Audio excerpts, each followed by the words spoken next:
Friday evening രാവിലെ തന്നെ നല്ല മഴക്കോളം ഉണ്ടായിരുന്നു. എന്നത്തെയും പോലെ തന്നെ ഉച്ചയ്ക്ക് നല്ല ഇടിയും മിന്നലും മഴയൊക്കെ ആയിരുന്നു. അപ്പോൾ മഴയൊക്കെ ആയിരുന്ന സമയത്ത് ഞാനും പിള്ളേരും നല്ലൊരു ഉറക്കമൊക്കെ ഇറങ്ങി എണീറ്റു.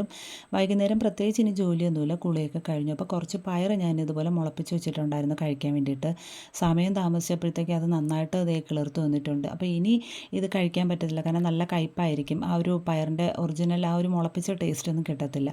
പിന്നെ ഞാൻ ചോദിച്ചു ഇതുപോലെ ചെടിയില്ലാത്ത ചട്ടിയിലോട്ട് പാകി വെക്കാമെന്ന് വെച്ചു. അപ്പോൾ ചീര പറിക്കുന്ന സമയത്ത് മുറ്റാത്ത ഇല നോക്കി എടുക്കാമല്ലോ തോരനായിട്ടെന്ന് വെച്ചിട്ട് അതൊക്കെ പാകിയിട്ട് വീട്ടിലോട്ട് കയറി.